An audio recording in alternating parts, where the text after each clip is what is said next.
Okay. Good morning, Shavua Tov, everyone. We'll start as usual with our Dvar Torah. Then I got some halachic issues regarding Pesach. Okay, so we just read yes. David, do you want to say something? Oh no, okay. I thought you were going to say something. When you Yes. have a chance, could you repeat what you mentioned on Friday night from the Bima? You mentioned all in Hebrew. If you have a chance. Okay.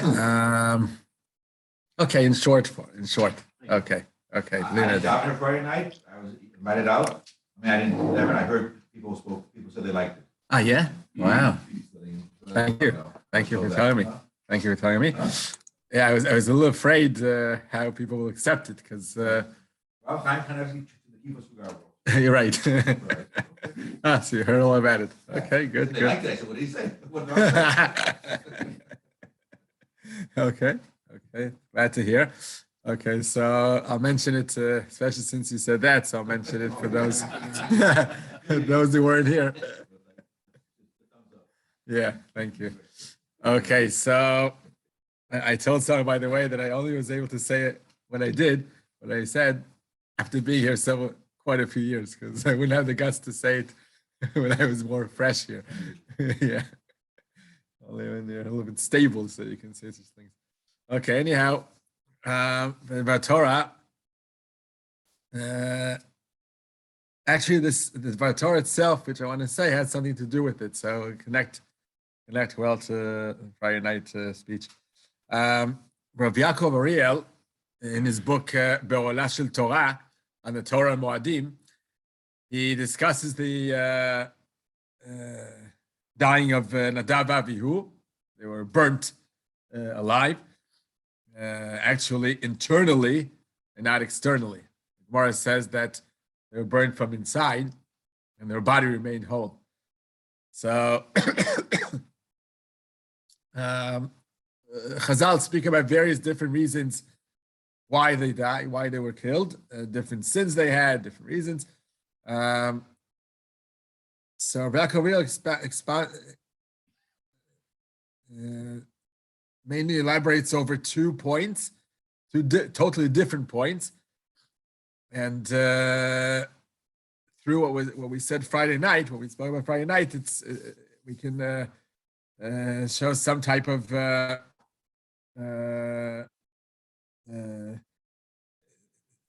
line within the 2 points that he mentioned. The first was Am Yisrael were just at the moment of beginning to use the Mishkan. The Mishkan was built, was all done. Actually, way before Aleph Nisan, Kaf Hei Kislev, the Mishkan was completed, but they waited till Aleph Nisan to actually build it for the first time and start using it because of Nisan being the month of the Geulah and the month of Yitzchak Avinu being born in the month of Nisan, so they felt that would be the proper month to begin. It's the first month. Aleph was the 8th day, correct? Not the Correct. Aleph was the 8th day of the Miluim, correct. Bayom Shmini, the first pasuk we read of this parsha was the 8th day, which was the Rosh Chodesh Nisan, right? The Gemara says, the Midrash says, Eser atarot natal bo bayom.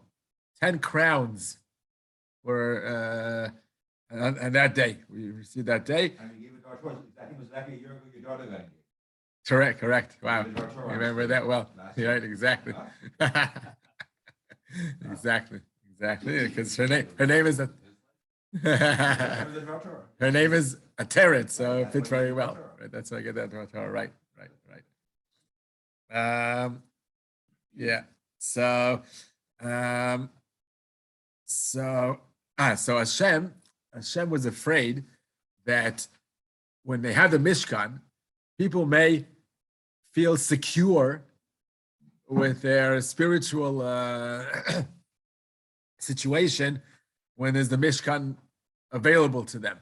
They say, well, we'll bring a sacrifice. We have korbanot. We have the tamid that's sacrificed every day. And so our spiritual level will always be kept, no matter what we do in our private life. That's something that came up actually later on in history. Yirmiyahu speaks about this as being a type of understanding, of course, a completely wrong understanding of the Jews in the days of Yirmiyahu, when they said Heichal Hashem, Heichal Hashem, Heichal Hashem Hema. He repeats it 3 times in the pasuk. But Am Yisrael is saying, we have the Beis Hamikdash. We're secure spiritually. They did the worst things that can be in their private life, but they depended on Beis Hamikdash. It reminds us somewhat of the Christian nature of religion, where you come every Sunday, you confess in front of the priest and give some money. You always need that as well for kapara. They learned that from the Jews. Yeah, yeah, and then you're good. You're good to go because you paid your chores. Yeah. We call it in Hebrew masfatayim. I don't know if in English lip tax. I don't know if that works, if that's the expression. Lip service, thank you. Lip service, exactly. So this is exactly what it was, lip service, and that's what Hashem was afraid of. So the first day of the functioning of the Mishkan, when it started to function as a Mishkan, as a place of sacrificing and coming close to Hashem, the first day, Nadav Avihu were the korbanos, actually, human korbanos, to prove to the Jews that it doesn't work automatically, that we have the Mishkan, so everything is fine. No, it depends. It still depends on your deeds, on your actions, on your fulfillment, the way you fulfill mitzvot, the way you stay away, you refrain from sinning. It still depends mainly on that. And the Mishkan is not a security, no matter what you do. So that's why they were punished, to prove that it still depends on our private deeds. So that's the first explanation Rav Kanievsky expounds about. And then he speaks about, it is connected, but it's sort of a different idea here. He speaks about the fact that the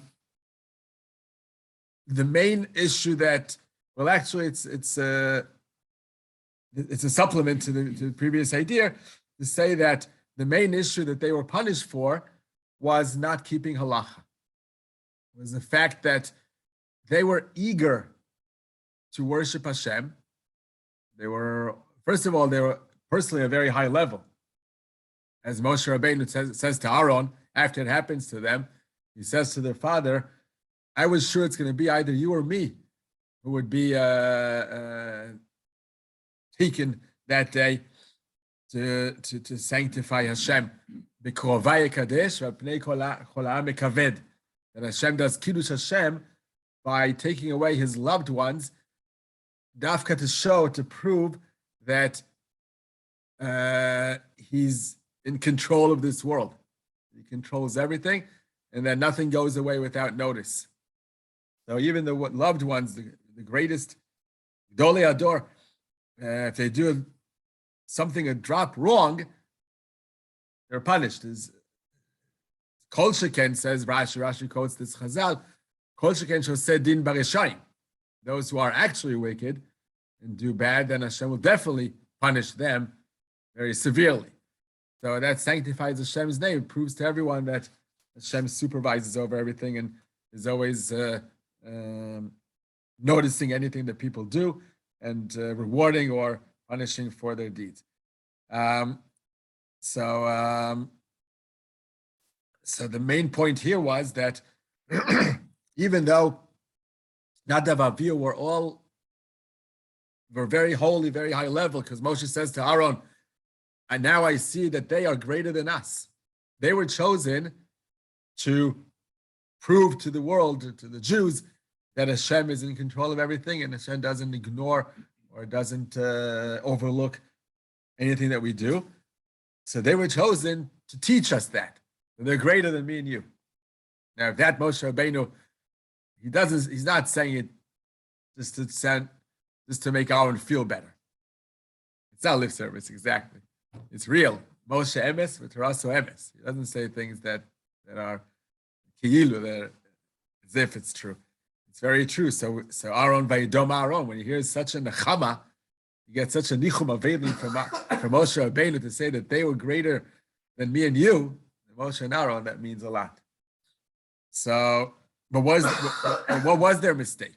Their mistake was that they were so eager to worship Hashem, they wanted to be on the highest level possible, to serve Hashem with full content, with full eagerness, enthusiasm, but they did it not according to halacha.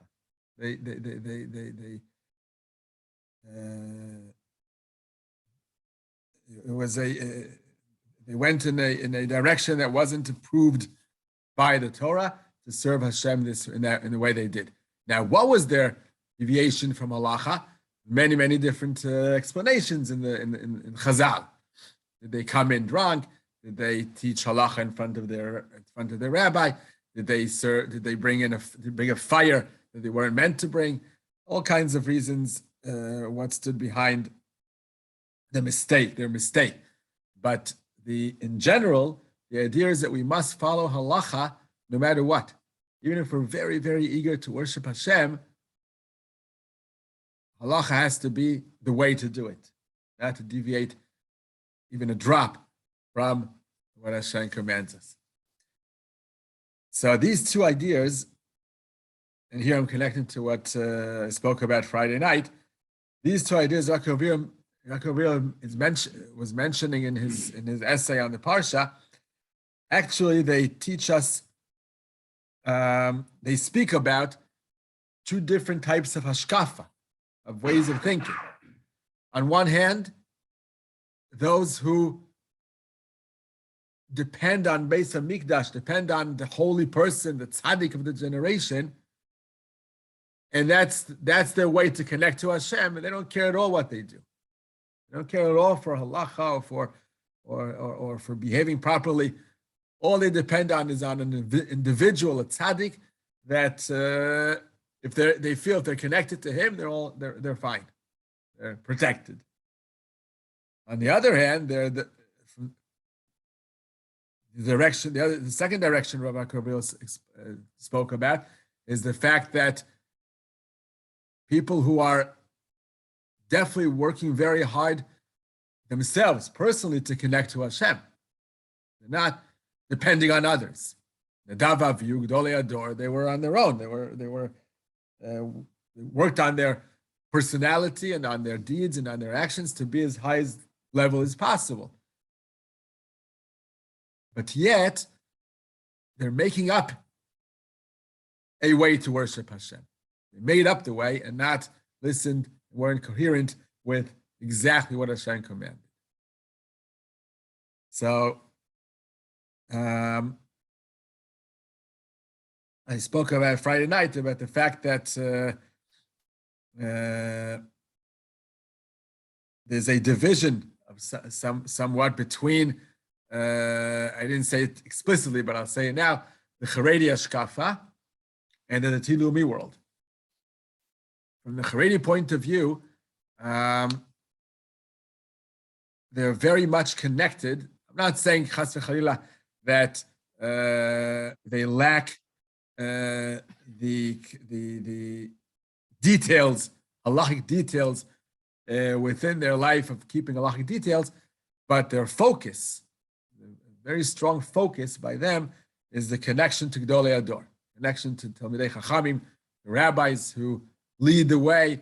They feel their leadership very strongly, and they are maritzim. How do you say the word maritzim in English? More than respect and honor. It's like On a pedestal? on a pedestal, yeah. Revere. Revere is the word. Okay, not sure what the word. Larit is like you're a fan of someone almost blindly, right? Revere. Okay, revere the Gdolim. Yeah, admire very, very highly. So So that's from their point of view. By us, the Tilumi world, we feel like we're more independent on our own. We figure out things. We live a life that we hope is connected to Hashem, but not so much connected to Dolim that we admire, revere, we look up to, and lead and feel they're the leaders in our life. We speak of them in admiration. We don't have that enough. So I said that many times we have an excuse to think that, to live such a life, because we say that such a person like Rav Kanievsky ztl, although he spent every moment of his life learning and doing chasadim and praying, and he didn't waste a moment in his life. The stories you hear about him are unbelievable. But one can say his hashkafa was distorted, not ours, or even lacking. Did he send his students to the army? No, he himself actually did fight, they say, in the Independence War. But in general, he was of the hashkafa that men, boys should not go to the army. Does he send his students to work? No. University? No. Does he feel that the state of Israel is something holy, is something of the Geulah, the process of Geulah? No. So we have the excuse to feel that he's definitely not in our direction, but maybe in the wrong direction. He's not leading in the right way, and therefore we don't feel connected to such a rabbi. So I quoted from Rav Lichtenstein ztl, in his book, in a book that Rav Sabato wrote as an interview, a long 300-page book of interviewing Rav Lichtenstein about all kinds of topics, very, very interestingly, in a missing way, and he writes beautifully. Rav Sabato, we know how he knows how to write. Rav Lichtenstein comes out with all his hashkafa about all kinds of current issues and beliefs. So in this area of thinking, he speaks about, Rav Lichtenstein says that there are two fundamental challenges, problems, distortions in the shkafic world of Orthodox Judaism nowadays. The one type, he says, are those who adore and almost worship rabbis so strongly that he says it's almost avodah zarah. They feel that the person, the individual, the human being, has so much power and strength that he decides everything, and he can change everything, and he knows all the truth, and it's almost avodah zarah. So that type of hashkafa, be careful not to go overboard with admiration towards human beings. That's one way of forgetting Hashem, in a way that you're so overwhelmed and almost preaching to a tzaddik, to a dol dor, instead of to Hashem. You find that, by the way, also by graves, by visiting tzaddikim's graves. Also, some people think they should pray to the tzaddik, which is totally wrong. You pray to Hashem with his chuyot. You ask Hashem to answer your prayers due to the great, tremendous deeds of this tzaddik who's buried here. Great time, Rabbi, if you say the 30-second Shlomo story about her. Right. Yeah, Shlomo Zalman, definitely a great story also. It was told by Rav Lau Senior. Lau Senior told the story that he was studying at the time in Kol Torah. And one of the students in Kol Torah asked Shlomo Zalman if he could take a leave for a day and you go up north, we have a lot of tzaddikim buried, Tanaim, Amoraim, Rishonim, scattered around up north. So he wanted to take a leave for a day and pray in Kivrei Tzaddikim. So Shlomo Zalman's response was, it's not something we normally do. Better to learn Torah than to visit at graves. You get much more zchuyot, you get much more of Hashem's help and answering your prayers by learning Torah than by going to graves. That's first of all. And second of all, he said, if you already want to go to tzaddikim, why go all the way up north? Right near Beit Vagan, the yeshiva was in Beit Vagan of Kol Torah. Our Herzl has many tzaddikim buried there. Go there, you don't have to take a whole day traveling up north, back and forth. He's talking about the soldiers, obviously. IDF, Tzal. Yeah, very special. So that's one way of forgetting Hashem in a way, that you're preaching and praying to the tzaddik, live or dead, instead of to Hashem. The other problematic situation is the fact that there is a group of in the religious world who lack the daily connection with Hashem in their life. Presence of Hashem is not strong in their life. They live a life that they think they're in control. Instead of thinking the tzaddik is in control, the other way is switched around, is that they are in control. They feel they're doing okay, they're good people, working, supplying, making the world a better world to live in, learning Torah once in a while, good Jews. But many times, says Rav Lichtenstein, they're forgetting Hashem in the other direction, of being too far away from including spirituality and holiness in every moment of their life, and being led by Gdolim, and admiring them, and of course to the level that we should be. So it's two diverse ways, two opposite ways of forgetting Hashem in two opposite directions, which I think connects very well to Rav Yaakov Ariel's point. On one hand, the fear that Am Yisrael will be so connected to Beit HaMikdash, to the Mishkan, that they'll think that takes care of everything. They don't care for their own deeds, what they do, what they're not. As long as they're connected to the tzaddik, as long as they're connected to someone holy or to a holy place, then that cures everything. That's the first time we said that it's almost like Avodah Zarah, and like Christianity, which is Avodah Zarah, that doesn't care so much for the actual actions, but rather you're connected, that you have that belief in a tzaddik, in a person that can cure everything. On the other hand, the fact that they were eager to do what Hashem, they were eager to connect to Hashem, but their own way, not going according to halacha, strict halacha.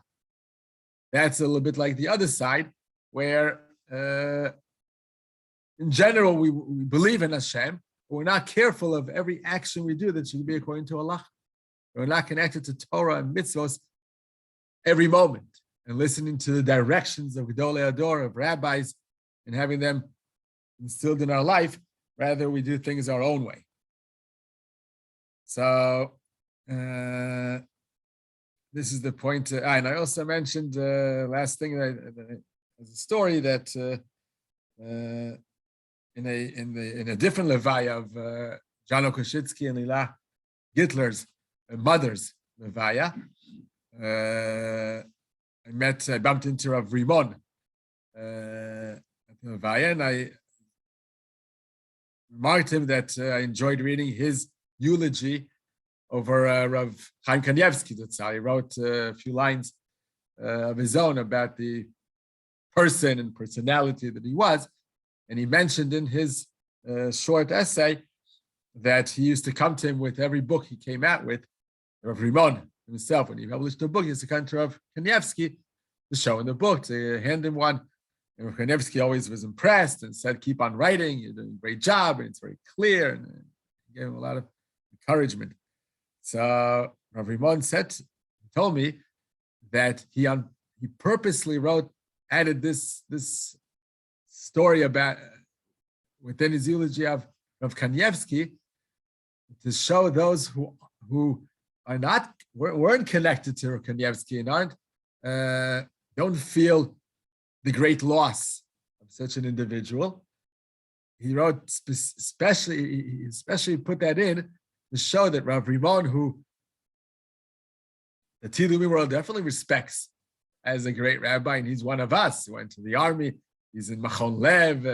He's the rabbi of Machon Lev. He's connected to this world, and he believes in the state of Israel and all that. So Rav Rimon said, I wrote that to show that even I, Rav Rimon, who you respect very highly, I respected Rav Chaim Kanievsky. He was my hero. He was my leader or gadol that I turned to. So he also felt the same, that his lack of connecting to huge Talmidei Chachamim, huge rabbis, because we sometimes feel we can do it alone. We're good enough the way we are, and we don't need such great rabbis to lead us, and we sometimes don't even respect their gadlus because they're not one of us. They don't believe the way we do, which is very, very problematic, to say the least. I didn't go on and say something that was also on my tongue, but I felt enough is enough. I didn't go on with saying that there's never empty space, hollow space in our life. If one has to have a figure to look up to, or something to fill in the time, the empty time. We have a lot of, in our day and age, people are busy with work, but they also have some leisure time. Something has to fill that vacuum. Exactly. You need the good stuff. Exactly. That is to fill the vacuum. Exactly. And if it's not connecting to such a gadol, then there's a sports hero or a movie star or a singer. You have to have someone to look up to feel, to admire, to respect highly. So if we leave that, if we don't do that with the gadol, then we'll find someone else to be our hero. And then mainly the big difficulty, the big problem with all that is our children. Because for educational purposes, when parents never speak of in their daily discussions at home, they don't speak about rabbis, about wow, how tremendous this guy learns and how much of a tzaddik he is and how his tefillah is beautiful. They never speak in halachos, quoted all the time in the house, halachos from this, halachos from that, and to always be connected. Rather, they live a religious life, but they speak about the movie they saw, the sports event, the singer. They speak about all kinds of such things in the house.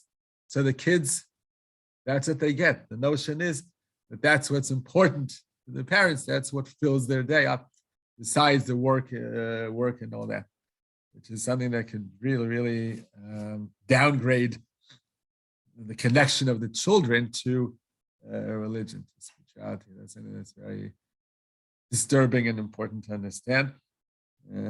So hopefully we can strengthen our connection to Gedolim.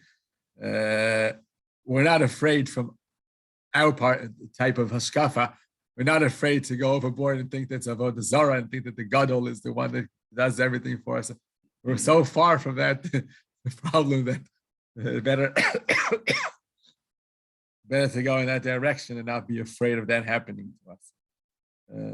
Yeah. I want to share a quick story with Yeah, sure. The point that Rav says Yeah. I read it years ago, so I forget the exact individual, but it's a great story. Uh-huh. A Hasidic Rebbe, one of his Hasidim from Russia, obviously where the Rebbe was located, was going to Paris.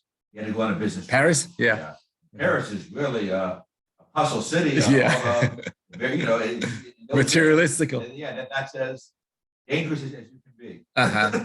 Rebbe says, do me a favor to his husband. Find me, I heard in Paris, there's certain kind of cigars. Give me back a box of cigars. Rebbe, it'd be my pleasure. Thank you so much for letting me be a shaliach mitzvah for you, whatever. Right. I'll see the Rebbe back, God willing, in 2 weeks. So he comes back in 2 weeks. And he brings the box of cigars to the Rebbe. He goes, Rebbe, I want to tell you something.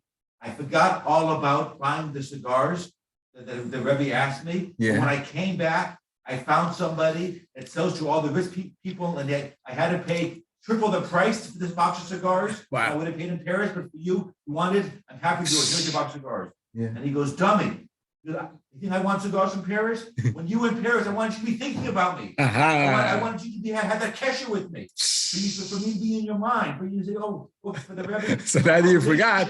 Exactly. Who needs it? That's what I want. I didn't need the cigars. I wanted you to be with you. In your mind, You to yeah. Be with me. Very good. That's what I wanted. Excellent. Here's the Excellent. cigars. Excellent. Isn't that a great story? Great story. Yeah. Great story. That's exactly it. I know. That's what I'm sharing. Right. Exactly the point. Wow. Wow. Yeah. Very nice. Very nice. Which reminds me, just one last point, as you said this story. I read years ago.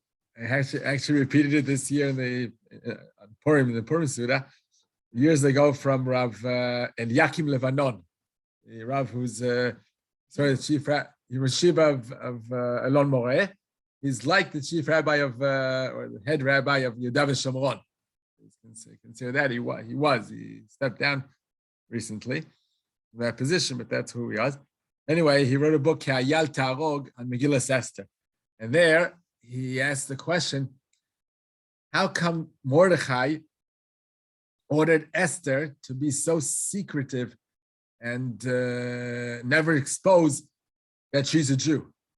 She's Jewish. Why was that so important to Mordechai? And it repeats itself over and over again in the Megillah, that she made sure not to tell anyone that she was Jewish until the very last episode with Haman and Achashverosh, and then she said, it's my nation. He's trying to cremate my nation, demolish my nation. So Rav Eliakim Levanon points out exactly to what David just said now.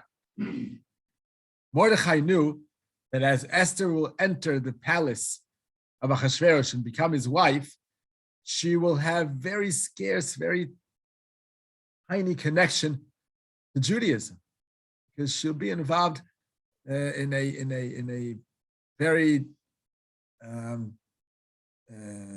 impure, to say the least, impure environment of non-kosher food and non-kosher deeds and everything opposite of Judaism, of holiness, of kedusha. So much impurity there. So Mordechai was afraid that even Esther Amalka, who was such a tzedekah, such a serious religious woman, but in such an environment for so many years, she'll lose it. She may lose her connection. So he said to her, keep this secret that you're a Jew. By keeping a secret, you make the person most connected to that point, right? In their head, they always are connected to the secret they have to keep. That's exactly the idea of the cigars also. Keep me in mind and be connected to me. As you know, you have to fulfill my the mission, right? And that's the capture connect. It's a very beautiful point there. Okay. So we'll touch on some of Hilchos Pesach.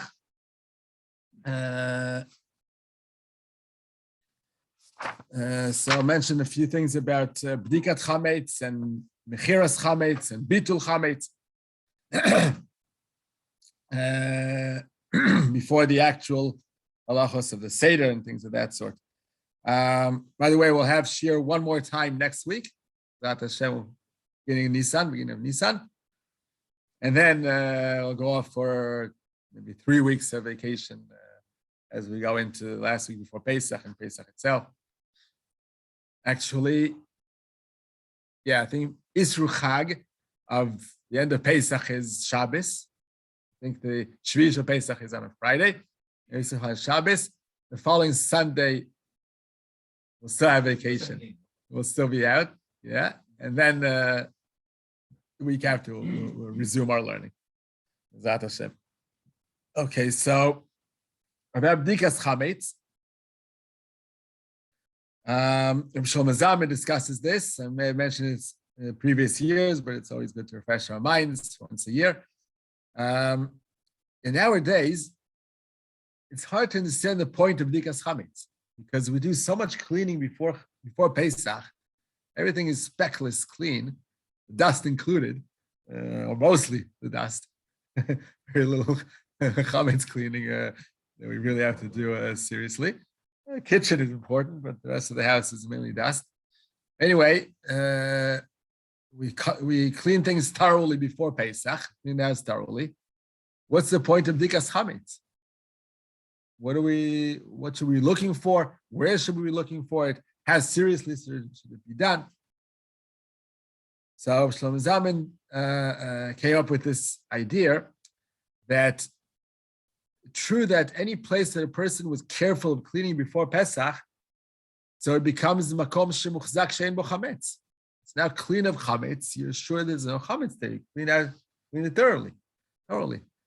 So what he used to do is he used to take his children around or his wife around, each child to their room, or closet and drawer and every part and clothes and bags and knapsacks of any type. And he used to just ask them, as he's doing the Bedikat. You're allowed to speak, by the way, even after you said the bracha in the beginning of the Bedikat, you shouldn't be speaking about anything but things that are related to the Bedikat. Anything that's related to the Bedikat, you're allowed to speak. So he used to say to them, did you do this drawer? Do this drawer? Do you do this closet, this shelf, this bag, these clothes? You checked every place that it's all clean of chametz, cleaned it out. The moment they said yes, he didn't inspect himself anymore. He didn't need to open the drawer and start moving around things and see if there's a wafer there hidden somewhere that someone forgot. Because he relied on the fact that they tell him this was clean, that was clean, this was clean, that was clean. That's enough. What he did do is areas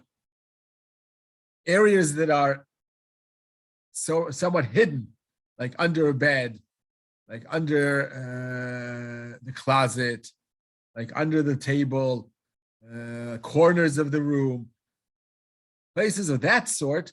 He went with the candle and actually bent down all the way down to the floor, all down the floor, and inspected every place of that sort. Because there, even if you say we washed the floor, doesn't necessarily mean that you went so carefully into every hidden area underneath things.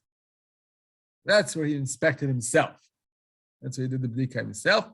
Otherwise, all these places that are that people organize and clean out well, he didn't inspect them thoroughly and just asked, was this done? Yes? Okay. That's the way to do the Bedikat nowadays. It still takes a while. Actually, speaking of Rav Kanievsky, they say Rav Kanievsky was reported to have done Bedikat Chametz 6 hours. 6 hours. And believe you me, he didn't have a big house. He didn't have to cover 2.5 rooms. Yeah, that's what they say. Huh? Yeah. Something of that sort. Yeah. So yeah, he went in. I'm sure he didn't do like Shlomo Zalman. He went into every single drawer, every single closet, and checked every shelf. But you make it batul, you make it bitul, you say kafadara. Right. Oh, that's why I never understood that. Okay, so you take it like pardon the pun. You take it almost like Yarov Al or some people. Yeah. Take that seriously. Yeah. And yet the next line is you make it batul. It's not yours. Me too. Right. So, okay, so let's explain how come we need that. And not only that, we sell all our chametz, whatever we've got, seen or non-seen, everything is sold to a goy. So we take care of, in various different ways, we take care of everything that can be, anything that can be left over somewhere is all taken care of. The bitul is either, according to Rashi, Ke'afra de'ara. It means that we consider it like dust. We don't consider it like food anymore. It's dust to us. It's nothing. It's not food. And according to Tosfos, it's hefker. We're making it hefker. We're making it that we don't own it. And it says lo yira'eh lecha chametz v'lo yira'eh lecha seor. Only if you own the chametz, then you're transgressing the halacha of having chametz at home. But if you don't own it, and not only owning, also if you're not in charge of it, responsible for it. Like if someone pikadon, if someone asks you to keep something for them in your house, and you're in charge of it, meaning that if it gets lost, you would have to pay them back, then it's like yours, even though you don't own it really. But if you do it hefker, it's completely not. You say I don't own it at all. It's anyone can take it, and you're not over and by your matzah. So after doing bitul and selling to the goy any chametz that we have in the house, especially we make sure to put all the chametz or tarovet chametz, the foods that may include chametz in them. We put them in a specific closet or specific room and close it down, and that's what we sell to the goy. That's what we sell to the goy. But we also include chametz that we may not have found and not have put in that room or not put in that closet. We sell that as well. So what's left to be concerned about? Why do bedikat so carefully after all that? So Chazal tell us in the Psachim Daf Vav that the reason is, there are two reasons actually, why we're still very careful to do bedikas chametz and not to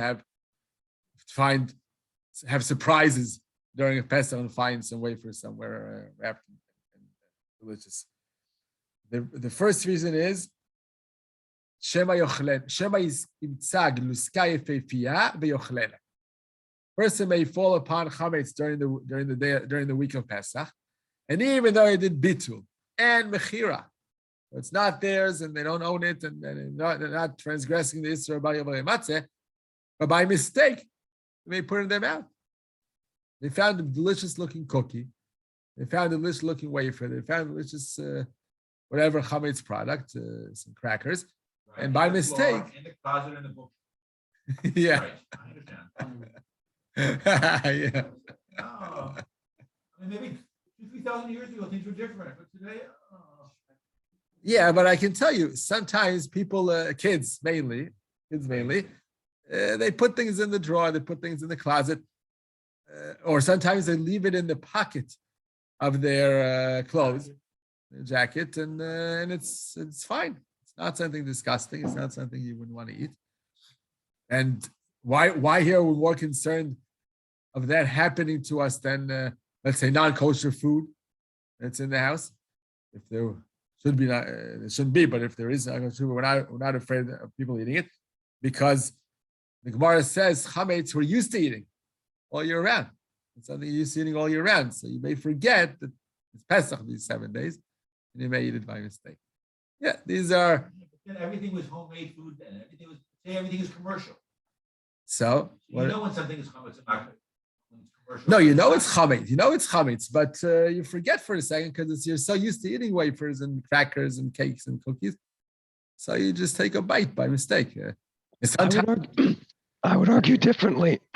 Yes. Excuse me, my voice is going. I would argue differently because there's so many products today that look mamish like chametz, that are kosher to Pesach. You could easily find something, assume that somebody else bought it, that it's something that's kosher to Pesach, and eat it, without realizing it's not.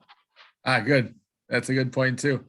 Which is, by the way, problem. I'll just repeat what you said for those that aren't on the Zoom. Dr. Weiss is telling us that today they manufacture foods that are kosher to Pesach, but they look they're identical to the chametz products all year round. It's very true. You find shkedei marak and noodles and wafers and everything that look exactly like the chametz stick ones, but they're kosher to Pesach. So, by the way, Shlomo Zalman was very against buying such things or manufacturing them to look like chametz. He said the whole point. We're so careful about kitniot and things like that one of the reasons of being careful of kitniot is that it looks like chametz, and that's the reason not to eat kitniot. So now, yeah, No, because I'm saying that you see the bakeries, you can't tell the difference. right. It's mind-boggling. Right. And kitniot, which is very different than a chametz, we're so careful not to consume. One of the reasons is because we may by mistake then eat chametz because it looks too similar. But here we're making the exact identical products, kosher Pesach, like chametz. It's very weird. Such a steer. Right. You know, when I was young. Yeah. The week of Pesach, it's like. Nothing to eat. Like, Nothing to eat. Like, Right. like, why would you want to eat? Why don't you eat it? Like you're waiting, you know, because you knew it was Pesach. Right. Nowadays, I mean, it's like. It's so plentiful. Yeah. So many everything. products they're out there to eat. You Right. don't feel like anything's different. Right. Right. To the sense that you just came out of Mitzrayim, when everything like nothing's the same. Right. Exactly. So that's it. Shlomo Zalman was very much against buying these products and manufacturing them. So yeah, we should try to refrain just from that point of view of not of feeling Pesach, feeling different, feeling you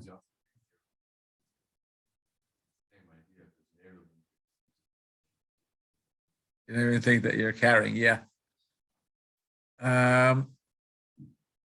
Actually, there is a difficulty with the Eruv. I won't get into it halachically, but by the Eruv, there's just to repeat the question for those on Zoom. Holly was asking, was he also against the use of an Eruv in big cities? Because then you're not even aware of the Eruv. You're just carrying normally like a weekday, not noticing that it's Shabbos. The whole Eretz Yisrael is like that.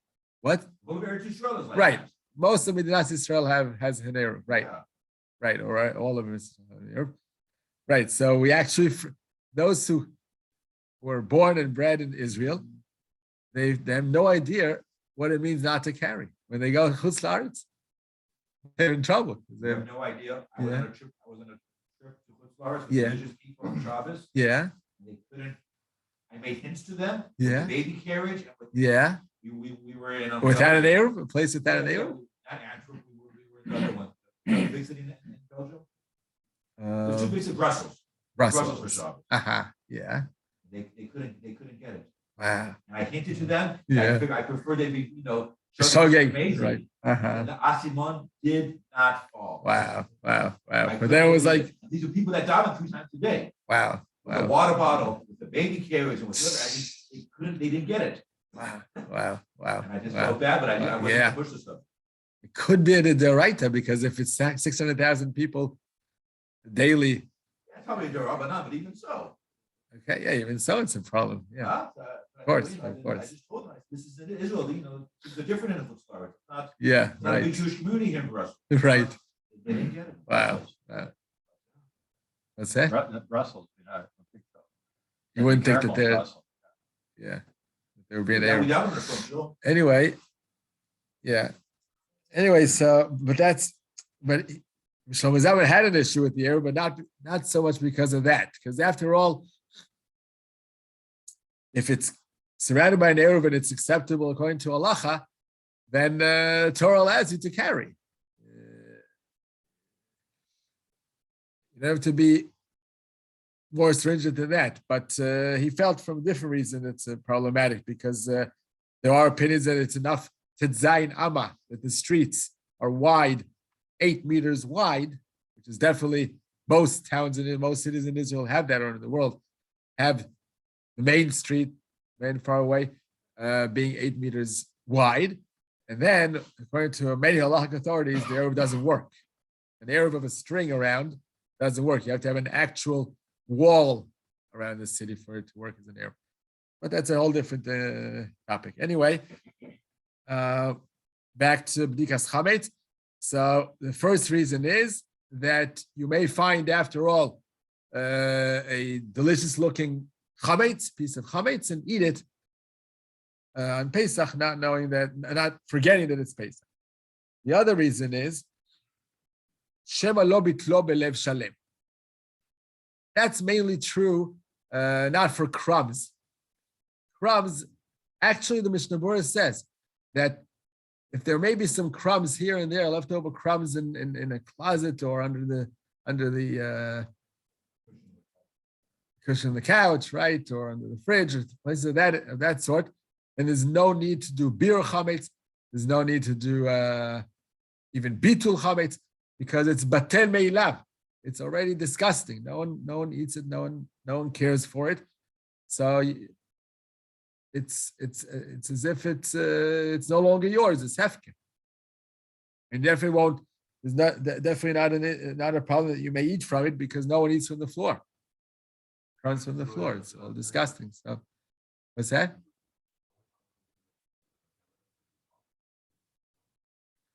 Right. Shampoos and stuff. Those are all just. Yeah, those are chumrot that. Yeah, Shlomo Zalman didn't go for that either. Shampoos, deodorants, soaps, all that. He didn't think that you need to have kosher Pesach, right? Yeah. Now the fact that crumbs, you're right about the dog that can eat. Dog would eat crumbs, that's for sure, or cat or that sort. So we still need. Why don't we need to do beer to get rid of it when it's roi lemachal kelev? So maybe the Mishnah Berurah meant definitely says this that there's no need for beer chametz in that case. Of course, if it's less than a kazait, about less than 27 gram or 27 cc volume, that's a big crumb. That's a big piece. I don't think the right too many people had pet dogs the way we have it today. No, it doesn't matter if you have or don't. The question is it edible? Is this edible to a dog? It doesn't matter if you own one or not. Definitely edible. And a dog is just an example. Any animal. Dafka in those days, used to have many animals around their homes. Right, and goats and sheep. Right, but they would eat everything also. They would also eat crumbs like that.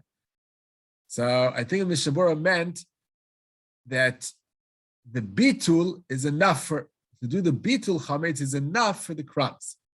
You're not concerned shema lo bitlo belev shalem, that maybe you're not really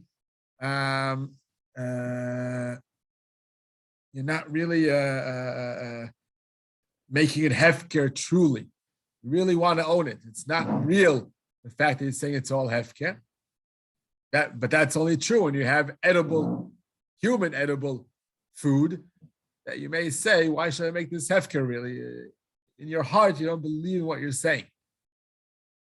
That's Shema lo bitlo belev shalem, but that doesn't exist by crumbs. And Shema yavo leochlo doesn't exist either by crumbs. You may by mistake put it in your mouth and eat it. No one's going to eat a crumb on the floor.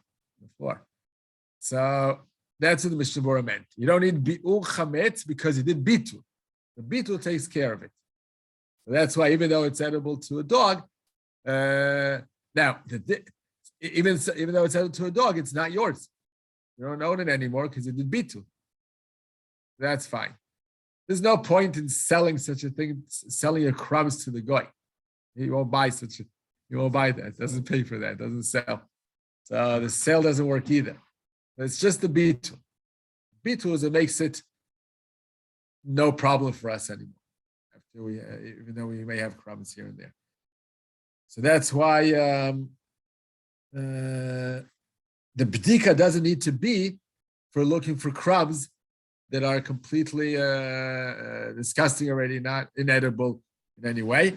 So Shlomo Zalman also felt you don't need to air out your books, your bookshelves. You don't need to air them out. Some people work very hard on that.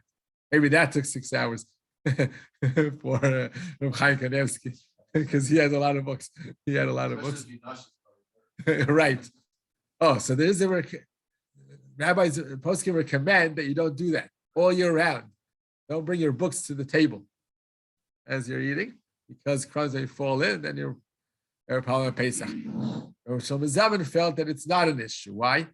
Because again, the exact same Mishnah Berurah point.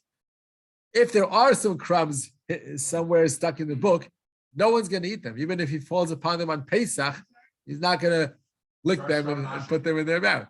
Yeah, you put it in your mouth. So you do the bitul to make sure it's not yours because they are edible. Even to human beings, they're edible. People won't do it, but it's edible. So it's definitely chametz. So you do bitul, but you don't need to go and search for them and air out and clear out all the books, every page of the book. One thing that we have to be careful about is that if we don't clean out all our books, we should not bring them to the Pesach table. Because if you bring a book to the Pesach table, to your kitchen table on Pesach, then a crumb may slide into your food by mistake. You're holding the book, and it may have a crumb from before Pesach, and now that you're opening the book and eating, it may slide into your food. So, yeah, but why be? Because by chametz we're very, very careful that even mashu makes the whole pot asur to eat, rabbinically with the rabbanon. With the raita, we know 1 and 6. 1 versus 60, is nullified, as if non-existent. But with the rabbanon, chametz asur mashu. One crumb in a huge pot of chulent makes the whole pot asur. You're not allowed to eat the whole pot. Who's the famous rabbi? It says rabbi that the rabbanan, the shogeg is no kapara is needed. The netivot. Right. Right. That's his famous sheet. Right, but firstly, it's his own. It's only his. Oh, yeah, And a lot of poskim disagree. A lot of people poskim disagree. Yeah. Shlomo Zalman says we don't go by his psak. Yeah. It's in netivot in Shmini-Passing Reish Lamed Dalet. He doesn't go by it. And second of all, yeah, you're right that it's by him. If you don't know that it's there, then it's showing you with their button. Right, you're right. But even the netivot wouldn't want you to do something that can get to it. Meaning, why? Right, don't get into the situation. Exactly. Don't be careless to get into that situation. So better not to bring books to your table unless you air them out. The Chazon Ish did the opposite. He didn't air out all his books before Pesach, but he did not use any of his books sold during Pesach except for one book. Every year, he checked one book, every single page to make sure it's completely clean. And that's the only book he used during Pesach. So he wrote going both ways, but much more convenient to go Shlomo Zalman's way that you can use all your books, but make sure not to use them by the table, not to read them on the table. Of course, those that are completely Pesach, like the Agadash and Pesach or things like that you use by the table because you never have them with your chametz all year round, hopefully. Normally we don't use our all year-round benchers. Right. That's very important. That's very important because your benches can. Right, use Haggadah. Right, use Haggadah, or you have benches that are specifically for Pesach. Yeah. Really got Yeah, right. Exactly. You come back from a wedding and so many benches as is, so you stick them into the Pesach boxes and you have them clean for Pesach, right? Okay, so that's about the Bedikat, the biur, and the sale. Now, very important also, where you accumulate the chametz. First of all, for selling chametz, better that you don't keep chametz gabon. Right? They don't keep in the house chametz that's like real chametz. That's not just a mixture of stuff that may have chametz in there, may contain chametz. Actual chametz, like a loaf of bread or a box of crackers or things of that sort. Pasta, spaghetti. Don't keep those in the house. Right. So hefsed merubeh, poskim allowed to sell to a guy. The problem is with selling to the guy is that we're not sure what action to do to make it his, to make him own the chametz. Why is it a problem? Because by a guy, it used to be that they used to sell the chametz, used to hand it over to him. It used to be in his reshut, location in his home and whatever place he owns. Now that we keep it in our home, and we're just selling it to him, so there's not so much gemirus das. For a guy, he doesn't hold by the fact that we did a kinyan, like we lifted a handkerchief and it's now his. He needs to see that it's his. He feels the ownership is when he has it in his possession. But if it's just theoretically his, it's not enough for a guy to own something. Rabbi, one thing we cannot forget is don't sell anything to the guy. He has an option to buy it. There's a big difference. No. We sell it completely. Otherwise it remains ours. Value. He wants it. That was always the way I was taught. What's that? If a guy wants to come to my house and Yes. buy my chametz, he has to give me the value for it. Of course, but it's his. It's his from the beginning to end of Pesach. Even if he doesn't come to your house and pays you for it, it's his. Just that he hasn't completed. Right. He can't take possession of it unless he pays. He has full possession. He has full possession over it, but he owes you money. It's like he borrowed, like a debt, right? That's all it is. If he doesn't own it, mamash, that's the whole issue. That's the whole problem. He has an option to own it. That's not enough. Money where his mouth is, and he owns it. That's not enough, because then every moment that passes by, it's ours. Every moment of Pesach, if we just think he has an option to buy it, then we're owning it till he comes to our house and purchases it. That can't be. An option to finalize the sale. You say it like that. No, it's final. It's final. It's all If his. we don't agree on a price. Rabbi, So we. like Rabbi said, what's the value? Exactly where is the phone? Right. The value, I've never seen that the value has to be written. In Yes. Any forms asked. the uniforms has the value. Of course, I fill out for rabbis in America. Sure. They're asking for the You put value. an estimated value. Wow. So that way. In Israel, they don't have that. $1,000 who's in your house or whatever. It's not chametz sam. It's Gomor, right? It's chametz gamor. It's in the closet here, and so Right. theoretically, if the boy Wants to go to my closet, he's a writer check for $1,000. he shows up at my address, Of course. which is there, and says, "Where's the closet by the kitchen?" Right. Right. What you're talking about. No, He has to write a check for $1,000. Right. of course. When he wants to actually take it from us, he has to pay us for it. But the whole idea of Mechirat Chametz is that he acquires it before Pesach without paying us for the worth of it. It's Something his negotiated completely, later? right? Whatever. And then you negotiate the price later, give it to him actually. But that's the whole idea. That's the whole problem with Mechirat Chametz, because for a guy to understand that he acquired something without it being in his proximity, in his location, in his home, to be considered his by halachically, by a kinyan that he does with the Rabbanut Rashit over all the chametz of the country, it doesn't seem to him reasonable. He now owns the chametz of the country. And therefore, it's not full. He doesn't have full intent. The Gmirus Das, it's called in halachic terms, full intent to own it. And if he doesn't have full intent to own it, then he doesn't own it, and then we're in trouble. Because then we have. Yeah, they need to have a right. Yeah. Before I made Aliyah, for 25 years, I lived where I lived in Queens. Yes. The rabbi sold the hummus to the councilman. So Uh-huh. when a local councilman would buy it, Okay. and it always would turn out sometime during Pesach, the councilman would Yeah. come to the president of the shul Yeah. and say, "Look, I'd like to go and pick up some scotch from." I heard. Oh yeah, he that would actually do and They that. would actually go to the house Uh-huh. and pick up the scotch.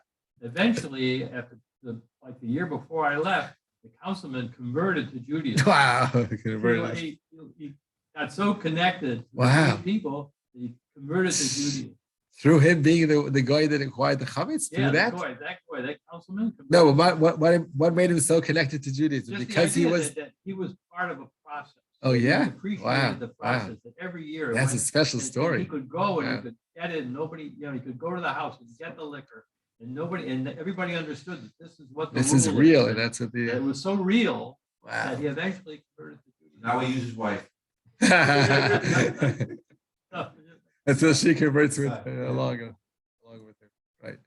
I thought you were going to say, like Harley said before, there was this coming after 25 years. It's coming that he has a Jewish mother, and they were selling to the Jew the whole year. What's that? Yeah. Anyhow, so that's why we try not to sell Chametz Gomer, because we're not sure the sale works. Because if he doesn't have the state of mind to understand that it works, then it doesn't work. So we should refrain from keeping Chametz Gomer in the house, except for Hefsed Merubah, which we rely on all the various different ways of acquiring, that he acquires the Chametz, the different ways that the Rabbanut does. Okay.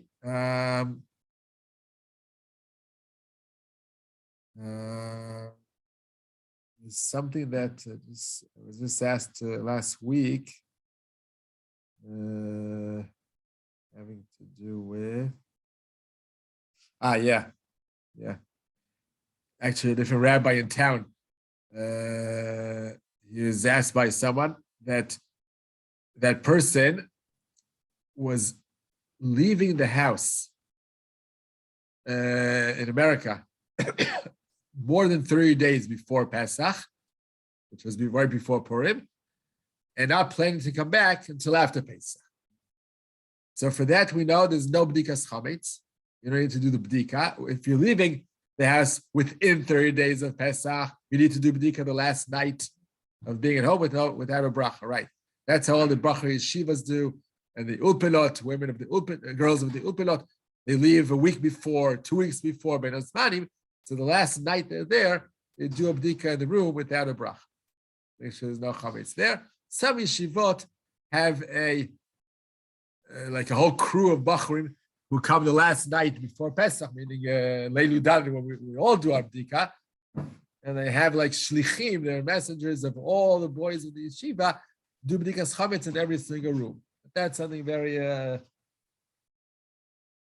lot of work, very inconvenient for guys to do so. So the way most of them deal with it is that before they leave the yeshiva the last night, they do the Bedikat themselves, each one in their room, and that's how they fulfill the mitzvah. But if you go out, if you leave the house more than 30 days before Pesach, you don't need to do Bedikat at all.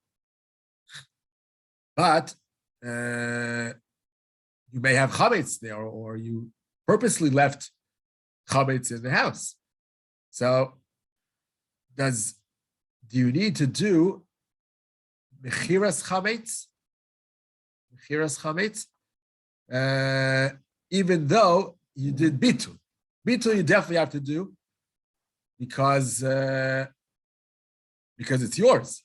You don't own chametz, even if you're away from the house 37 days, more than 30 days before Pesach, plus the 7 days of Pesach, you're away for 40 days from the house, it's still yours. It's loaded. Bitul is the same thing as hefker? We said, according to Tosfos, it's hefker. Then how could you make something hefker in my black house when no one knows about it? Not hefker. That's a good question. That's a good Do question. that. That's a good question. It's not real. You feel it's not real. Like, According to Rashi, is a bad enough shtick. Do that. That's like chutzpah shtick. you're right. No one can enter. No, it's locked. It's locked. How can it be hefker? Oh, Right. trust me, it's hefker. I mean, you can't do that. Right. So what can we do? What you can, because that's how Tosfos explained. Oh, so the question I was asked was, according to Rashi, let's say the bitul is ka'afar de'ara. I don't consider it as food. For me, it's like dust. Let's go with that. You can't do that. Right. It doesn't sound real. Yeah. So the question I was asked that if you're locking up the house and not returning for the whole Pesach, so Shema Yavo Le'ochlo, there's no issue like that. You're not even around. You're not going to eat from. So, and you don't need to do the bdika before, and you're doing bitul, so it's not yours. What? You don't sell, you still only come to Pesach. No, so you do bitul. But Shema Yavo Le'ochlo, we don't have an issue here. So why would that not be enough? So you're saying the bitul is not real in this case. It's not real. Really not real because it's not hefker because no one can come in. And it's not Kafa De'ara because you're keeping stuff that's very expensive. $1,000. Right. So you could say about Afra De'ara, at least about Afra De'ara, you can explain it, that during Pesach, it's really worthless for you because it's Asur B'Achila, Asur B'Ana. So during Pesach, that $150 scotch bottle is really worthless, so it's really Afra De'ara, it's like dust for you. After Pesach, it's going to return to be the expensive scotch that you consume and enjoy. But during Pesach, it can be considered not like water, nothing. So that we can explain that way. But do you need to do Mechirat Chametz in this case? Is there any point to sell it? So I said yes, because this person felt that since there's no concern that you may fall upon it and eat it, so there's not a problem. I said that's not the point of Mechirat Chametz. That's not the reason to do Mechira. That's the reason to do Bedikat, even though you did Bitul. That's what the Gemara says, that you may by mistake fall upon it and eat it. Make sure you do Bedikat in order to get away all the chametz from the house, or lock it in a certain room or closet and not have access to it. But that, and in this case, you don't really need, because you're leaving more than 30 days before, and you're not going to be around during Pesach, so there's no concern that you may fall upon it and eat it. So you don't need the Bedikat. But the Bitul isn't enough, same as it's not enough when we are in the house during Pesach. But what's the difference? What's the difference here if you're there or not there? The idea of Bitul not being enough is Shema lo bitlo belev shalem. Exactly what David was saying now. The Chazal were concerned, maybe it's not real, the fact that you're making it like dust or like hefker. Not true. You don't really feel so. If you don't really feel so, then it's completely yours. So then that's why I have to do the Mechira. Definitely do the Mechirat Chametz. If you're not in the house for all those days, you're not going to be in the house. So there's nothing to do with one has nothing to do with the other. Yeah. When you do the Bedikat, Right. you do with a single wick candle, not with a torch. Why not the torch? Why not the torch? It's because you need to get into the corners of the room. And if you have a torch, you'll be afraid to go deep inside. You may burn the house. Right, that's the issue. Candle is more delicate. So you can go with it underneath things and not be afraid of burning down the house. And people, is it permitted to use a flashlight? So now you have So that's a good question. flashlight. Right, very powerful, much stronger light. They give a flashlight gives much stronger light than a candle. And you can go into every corner with it. You're not afraid of burning anything. It's much, much more useful. So the poskim say that in areas of danger, like in the car, we have to do Bedikat Chametz in the car as well. That's, by the way, one of the most important locations in Bedikat Chametz, the car, because there's so much Chametz there all year round. You have to check every centimeter in the car after cleaning it thoroughly and everything. So in the car, don't use a candle whatsoever because there's gasoline there. It may explode by mistake and very, very dangerous. So in the car, use only a flashlight.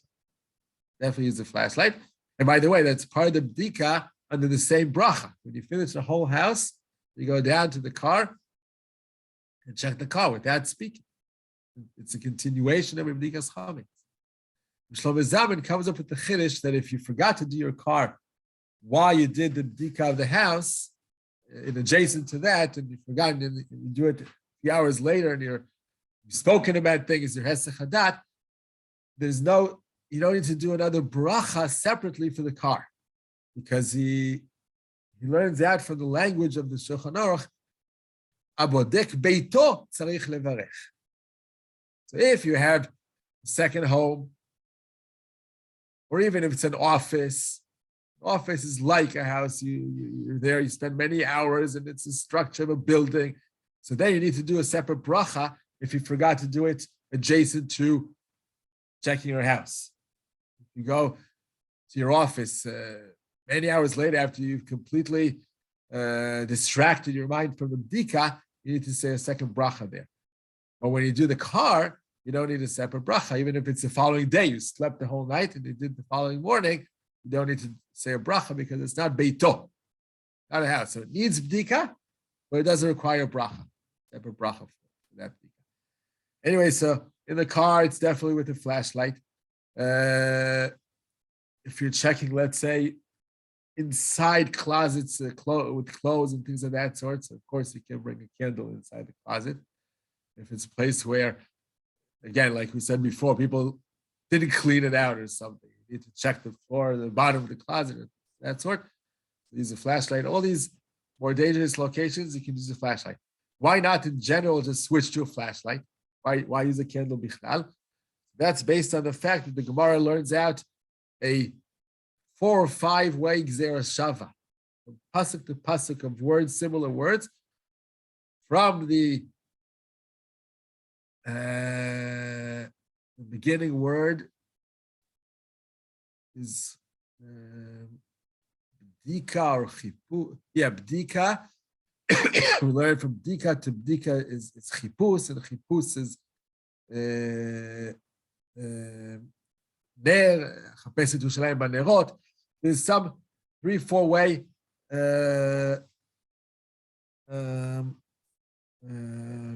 learning process that the Gemara learns from the fact that you Bedikat Yerushalayim banerot. It has the word nerot. So you must use a candle. Something of Chazal who decided that should be the way. So we keep to that original way, original custom to use a candle.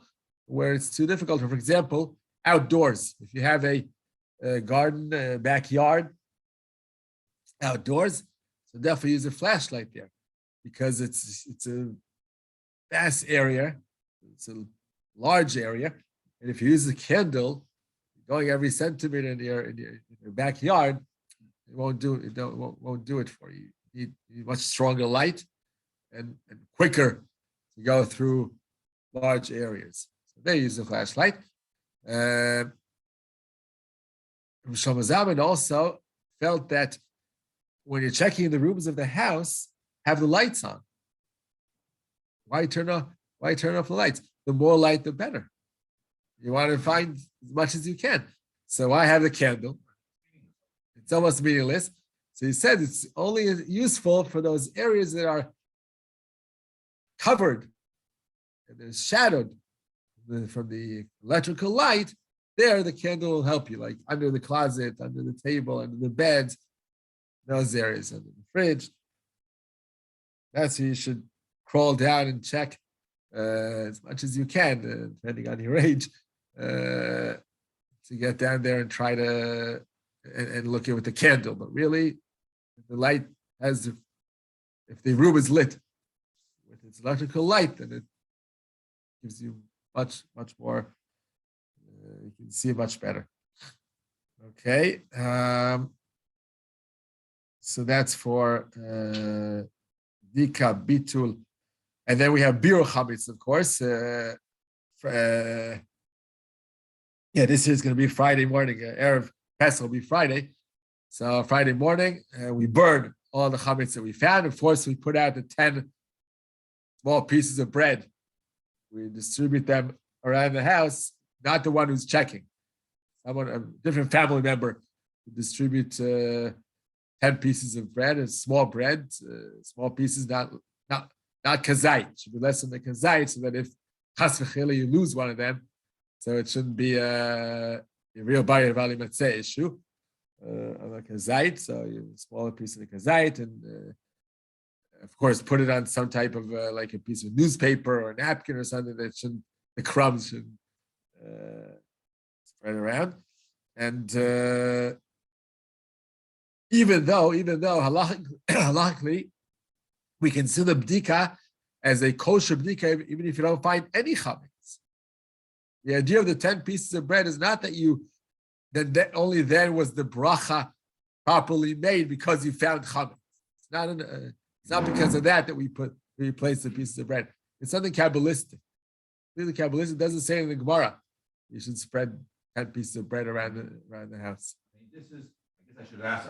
Many years I go to Chutz La'aretz to a hotel. Yes. I take a pita with me. Right. I go to a hotel at night. I get there 8, 9 o'clock in Greece, let's just say, a clean hotel room. Okay. I have my kids taking pita, putting it around the hotel room. Am I a sugar? No, you're following the custom of spreading 10 pieces But of I'm bread. saying that Right? it's a clean hotel room where there's no. Do you need to do bdika Yeah, to in begin my with? hotel Yes, thing. Yeah, you do need. You do need to do bdika to begin with because that's the same question we asked at the beginning of this year. Why do we all do bdika after we clean the house thoroughly? The same as we clean the house thoroughly, the maids clean the. Brought the hotel rooms, a clean hotel room in a foreign country. Say the bracha. I should continue doing that. Yes, but you don't even need them to say the bracha. That's what I'm I saying. say the bracha. The kids hide it from me. I know, but I'm saying even if they wouldn't do that, you would still need to do bdika with a bracha, even to a hotel room, because the housekeepers or whatever, those who clean, right? Because when they clean the hotel room, they're not careful to check underneath places and above shelves that are high up shelves, and they don't clean out thoroughly every centimeter of the room. Generally, it's very clean, but not in hidden areas. I'm not going to be looking high up top to find the need or below my bed to find something. You got to take, No, it doesn't matter to eat or not, but yeah, you're right. But we never. You're right about one thing. Chametz tamun is no problem with Pesach. What does that mean? If chametz is in a place where you can't reach it all, there's no chance you can reach it at all. Not when it's a little high up shelf, because that you can. You stand on a chair and you reach it. That's not called chametz tamun. Chametz tamun is when it's unreachable. For example. Exactly. That's not exactly. If it's a very heavy fridge and it doesn't move from its place, you don't need to move it out. Or if there's a hole in the fabric, you should switch. Maybe you can fix the sofa, the couch. But there's a hole in the fabric of the couch, and you can even see deep inside. If you shine a flashlight onto that hole, you see deep inside all kinds of crumbs that fell in. You don't need to search for them. You don't need to get them out, because you're never going to stick your hand in that. It's a small hole. You're never going to get it out in any way during Pesach. That's chametz tamud. That's totally allowed, even if you see the chametz.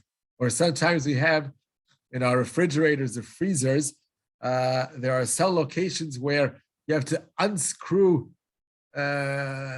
shelves and things of that sort in order to get to the bottom of the crumbs that are underneath. You don't need to unscrew anything. Right. Right. True. I grew up in Montreal. Party had friends. Houses that were empty, but not. And mother would hire 3 or 4 maids. You'd walk in the house. You'd have toothbrushes. Wow.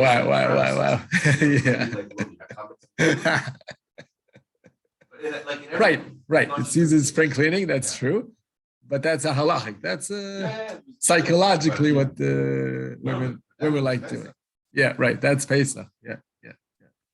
But I'm saying from a halachic point of view, anything that's buried, chametz tamud is like buried chametz. It's buried somewhere that you can't reach it at all, and even if you see it, you can see it's there. You don't need to get it. You don't need to get it out. That's an important point also. Anyhow, in hotel rooms, you need to do bdika with a bracha, even without spraying the 10 pieces of pita bread, hiding them around the room. The fact is that even though it was clean, it wasn't clean for the sake of finding chametz. That's what we need. Bdikat chametz is clear for the sake of finding and searching for every piece of chametz anyway. So we do a bracha. The problem that may occur with people who go to hotels, if they get to the hotel during the day, not the night before, during the day of Erev Pesach. That's how you mostly come to hotels. In Israel, right. You go to Israel, hotel in Israel, then you go during the day. At your home, the night before. With the bracha, no? Yes, you do it in the home for sure. The question is, when you get to the hotel, day of Erev Pesach, do you need to do another bdika there? With a bracha. Oh, it depends. Did anyone do it? Kosher Pesach hotel. It doesn't matter. It doesn't matter. That's what we're saying. Doesn't mean they check the rooms. No. No. They clean the rooms, but they don't do Bedikat Chametz. No way. That's not enough. Not enough. Bedikat Chametz is besides the regular cleaning. Right? The cleaning that you need to do a search to specifically look for Chametz in any place possible, any corner, any area that's not buried, like we said before. So when you come to a hotel room during the day, you need to do Bedikat Chametz. And by the way, if you come to a hotel room mid-Pesach, or in Chol HaMoed, you need to do. Oh, so halachically, it should be with the bracha. Yes, any house you come to during Pesach or within the 30 days before and you're there through Pesach, for Chol HaMoed, you should do with a bracha. You can do the bracha. The only reason you may not do a bracha, like if you go to let's say a rented apartment that you get to it during Pesach or the day before, the Erev Pesach, and no one was living in that apartment the night of Bedikat Chametz. No one was in the apartment. Then you need to do Bedikat Chametz with a bracha, no question, even if it's clean. Clean apartment, you give it like a tzimmer. You go up north for 3 days, tzimmer during Pesach, and it wasn't taken by it wasn't occupied before Pesach, the night of Bedikat Chametz. You need to do with a bracha. But a hotel room, the only reason you may better not to say a bracha is because they may have been a guest who was in that room Erev Pesach, the night before, the night of Bedikat Chametz. If there was a guest in the room who was religious, he needed to do Bedikat Chametz on that room, even though he's not going to stay for Pesach, because the night of Erev Yudalid is the night of Bedikat Chametz for all of Klal Yisrael, wherever you own. Again? If I come to a room, yes, and I happen to know that a Dati guy was there the day when you would be doing Bedikat Chametz, right? I could be somewhat on the fact that the room it's a bodek room. Exactly. It's a bodek room. Right. Yeah, right. It's a bodek room, right? The room is already clean of chametz, and the bdika was done. But if you don't know who was there before on that night, and obviously also you have to, there's another point here, I'm just thinking of it this moment. Let's say he did the bdika the night before, the proper night of bdikas chametz, and then he left the room. The following day, he's no longer there. Who says that the workers that came in to clean up didn't bring chametz with them? The whole hotel is kosher to Pesach. Why would the workers do that? They'd be fired. Yeah, but you can't rely on that. It's hard to rely on that. It's true, they shouldn't be, but it's hard to rely on that. So at least without a bracha, but it's all a suffix. This is all suffix situations. Was there a religious guy there before, the night before? Wasn't there? What, did workers bring in chametz after, during the cleaning of the room, after he had left? All these are suffix situations. Therefore, don't do a bracha. Don't say a bracha. Do the bdika. Make sure you do a bdika wherever you come into during Pesach. But in such a case where you're not sure if there was a bdika done for that room, you don't do a bracha. That's why you don't see a bracha. Yes, David? Yes. I'm going to ask a theoretical halakhic question. This: if I have a job by a non-Jew on Pesach, okay? You have a what? We didn't hear you. Am I a do you hear me? Don't hear me? Not so clearly. Try again. I'm going to try to go to a better area. Sorry. Okay. If I am a worker in a factory of kosher food, okay? Yes. Totally owned by a non-Jew. Okay. I don't own it. If I take from that food, I'm stealing. So right. I'm allowed to work in that factory, I presume. Which has chametz. They make chametz during Pesach. Chametz, kosher. It could be chametz that's kosher by a non-Jew. I don't know. I'm thinking of a scenario. Okay. Maybe it's not a luck. Okay, maybe that's not. The reason I'm saying that is when I get to a hotel room, if I find a very expensive chametz, I might go to the lobby and say, listen, somebody left it here, give it back. Or I'll find something and I'll say, I'll throw it out. I'm not eating something I found here. So I'm trying to understand the idea of even doing Bedikat in a room when there's no havamina, you want to own it and will own it. I'm guessing. That's what I'm sort of asking. Well, I think I understand your question. David is asking if you do find something in the room that was left over from someone before, from a guest before. So if you find an expensive bottle, you'll go down to the lobby and say, I found this, locate the owner who was here in the room before me, and maybe it's his. I think you're being an extra tzaddik, David, as you are, to say, to do that. Many of us, but that, maybe if it's very expensive, I could agree that many of us would go down to the lobby and tell them, I found this, try to locate the owner.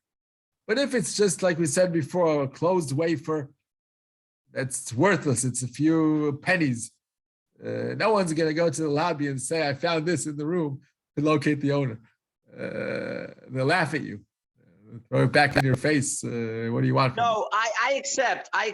But right. On the other hand, you that is your Bedikat. In other words, you saw it, you'll throw it out. In other words, the Bedikat, I don't understand the concept of Bedikat because it's like, so you'll find it today versus finding it tomorrow. You understand? Yeah, it's a major difference. It's a major difference. If you find it, you're asking if a person comes to the hotel during Pesach? Yes, or after Chatzot. Not most people show up at the hotel after Chatzot, Erev Pesach, or Pesach. Right. That's what I mean. I agree. I understand the question. Why search for chametz when you're anyway not allowed to eat it anymore? And if you find it, you could by mistake eat it, and it's after the time that you're not allowed to eat chametz anymore. So why search for it? And if you find it and you'll throw it, so you'll do the same. If you didn't do the bedikat and you found it by chance, you'll throw it anyhow. So what's the issue of bedikat? The answer to that is, you might think this is kosher Pesach. You find something, you think it might be kosher Pesach. if you think it's kosher Pesach, so it's not helpful to do a bedikat either, because you're searching and then you find something, you say, this is kosher Pesach, and you'll keep it. So it's the same difference. If you're searching for chametz and you find chametz, David is asking an excellent question. What's the point? Because I found it after the time. Mainly, if you do bedikas chametz at the night before of Erev Pesach, when you should do bdika, then if you find something, you can eat it. You don't care if you eat it; it's still allowed to be eaten. Or you dial it in the morning, you can still eat it. But after the 5th hour, already Chazal you can't eat it anymore. So what's the point of actually after the 4th hour you can't eat it? After the 5th hour you can't benefit from it. And after the 6th hour, midoraita, you can't eat or benefit. So what's the point in searching? Because if you find chametz, if you think it's non-chametz, if you think it's kosher Pesach, so you would think the same during Pesach. It's no difference there either way. You would think it's kosher Pesach, you would keep it there, eat it, or just keep it in your possession, and then it's problematic. But you could do the same. If you think it's kosher, you could eat it while finding it after it's already not non-permissible to be eaten. And if you know it's chametz, then again, you would treat it the same way by finding it at the bdika as you would find it during Pesach Stam, by chance. What's the difference? Now that is after the time that you can't eat chametz, why do the search? Why do bdika? The answer is, psychologically, it's different. If you're doing a search deliberately to find chametz and get rid of it, then you're in your whole state of mind is to do bir chametz. The moment I find chametz, I'll run to the bathroom and flush down the water and get rid of it immediately. Whereas if you're just living in the hotel room for the 7 days of Pesach, and suddenly you find a wafer, you're not. Your whole psychological state is not to get rid of it; it's to live. It's a normal days of regular life, which may include eating that wafer. So we're more afraid that you would eat it by mistake, forgetting that it's Pesach, not realizing this chametz, than if you actually search for chametz and you find it in the process of searching and getting and have the intent of getting rid of it as soon as possible. That's a difference. By the way, the same answer, the same concept is also true for a case when a person sees chametz that isn't his. It's not, he doesn't own it, he sees it in the street. So Allah says he shouldn't touch it. Because the moment you pick it up, you may eat it by mistake. So better not to touch it. The poskim say only if you hold on to, if you pick it up in order to run immediately and burn it or flush it down the toilet or somehow get rid of it, throw it in the ocean. Your whole intent of picking it up is in order to get rid of it immediately, then you could do that. But even that, better not, because the moment you lift it from the floor, you become the owner. Because it's called kinyan l'gbaha. So why own chametz when it's hefker now? So even though you may be saving someone else from stumbling because someone else may pick it up and eat it, but you don't have to transgress an isser to save someone else from doing this. It's better not touch it. Of course, if it's not in your house, if it's in your house, you have to get rid of it as soon as possible. You have to burn it immediately or flush it down the toilet. But if it's damen outdoors, you don't need to touch it. Better not to touch it. Yes, David, another question? I accept that very much. And I think also David Weinstein was saying the same idea, that when you do the action, it puts you in a mind frame. But then you should do a bracha. But then you should do a bracha because it's the same effect. You're doing a tekes kedusha or whatever you want to call it. Tekes. You should do a bracha. No reason not to. So we said it definitely requires a bracha. Any bedikat during Pesach. During yes. Pesach. During Pesach requires a bracha, yes, all through Pesach. The only time when, yes, during Pesach requires a bracha. But we said that if the room was already checked for Bedikat Chametz by a guest that was there the night before you dalid, and no Chametz was brought in after that check, so then it's a bracha batala, because then it was already done. It's not the point that we said before that your frame of mind is to search for chametz, and even though it was clean before, and even though if you find it, you can't eat it, it's still the mitzvah, you're carrying the mitzvah of bedikat chametz. That's with a bracha. But if it was already done, then it's unnecessary, it's totally unnecessary. Ba'id baduk. So that's why, if we don't know who the guest was before us, in the room, in that room from the night before, from the night of bedikat chametz, we don't know if the guest was religious or not, Jewish or not, then we should refrain from saying a bracha, because it may be a bracha batala, not from the point of view of checking during Pesach. That requires a bracha, but checking after it was checked already, that doesn't require it. So from that point of view, right, that's why it's a bracha. Okay.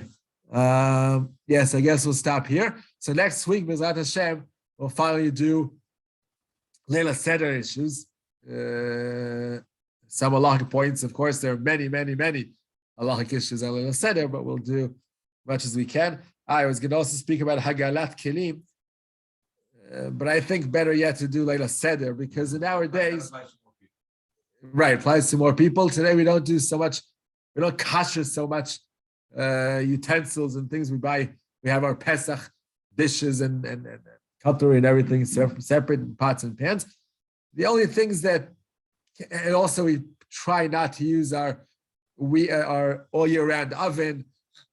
We try to have a separate oven for Pesach and plata and things of that sort. The only issues that we may quickly bring up next week before you do Leila Seder is the hagala of the kashering of our countertops, tables, places that we do use on Pesach, maybe microwave ovens.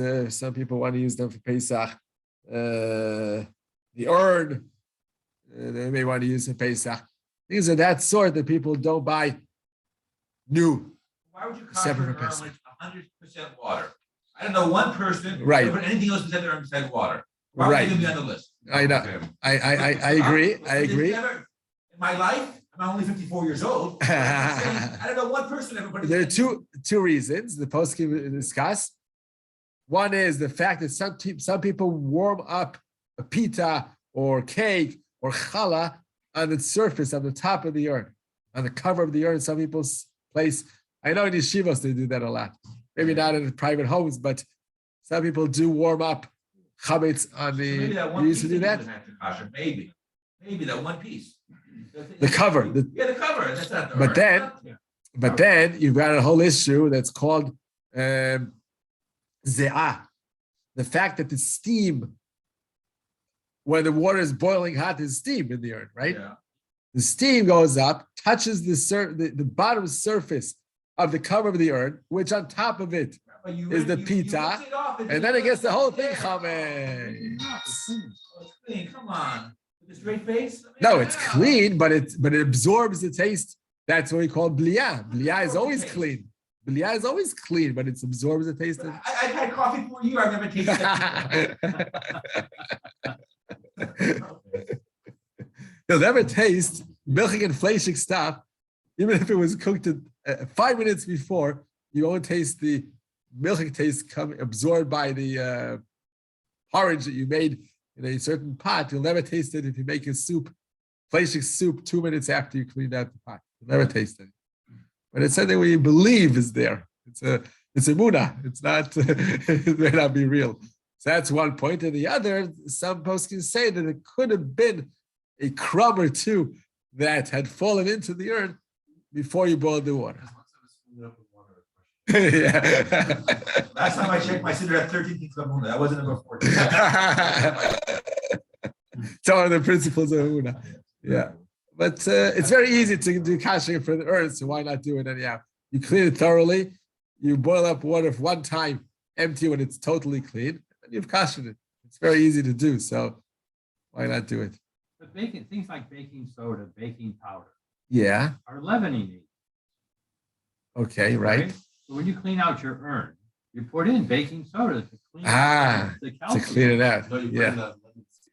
You put it, but I'm It saying depends. Some do this, some do that. Some Yeah. do vinegar, all people kinds of put in things. baking soda in order To clean out the avnit, the calcium. Yeah. So that gets into Reserves. the metal, gets into the metal walls. I don't know, Right. So Right, but it's not necessarily se'o. You're talking about se'o, not chametz, se'o, yeah, like a lavender, right? right. But it's not necessarily true because se'o is yeast that makes it rise and everything. It's not necessarily baking soda or baking powder. It doesn't necessarily, even though it does the same, has the same effect. It's not necessary because you can find kosher the Pesach. Right. So it means that it's not really se'o. It's not the yeast itself. Right? So ours, it's not five cars. Only chametz. Right? Because people keep that sour. Bali Matzeh is definitely the same for both. Bali Matzeh is the same for both. The same by kares, by eating. It could be right because it's really inedible. No one eats se'o. You can't eat it. It's only a lavender that makes it rise when you add it to the flour and water. When you eat it alone, so for maybe because of that, maybe lo raui la'achila sort of. So that's why it may not be kares. You're right. Only if it's edible. People who Food. make sourdough bread. Right, you keep that starter. So sourdough bread, it brings up Yeah. yeast that are in the air. Why don't Okay. we worry about things like, in other words, there's yeast in the air. Ah. No, but that's why we do it within 18 minutes. Anything that's done within 18 minutes. You're talking about not matzah, you're talking about just a cake. You make a cake for Pesach, kosher Pesach. We don't care about that because in the air, it means that it's not visible to our naked eye. If you take a microscope, we'll see the Yeast. yeast particles, right? But anything that's visible to our eyes is as if non-existent. Halachically, we don't care for it. Otherwise, you can't drink a cup of water. because it's full of germs and like bugs, but it's microorganisms, right? We don't consider that as existing. Okay, so that's it for today. Shavua Tov. Next week, I'll do the Leila Seder stuff. Years ago. Okay, take care, everybody. Shavua Tov, Yasher Same to Koyach, you. Toda Rabba. Same to you. Bye-bye. Ayal. Take care.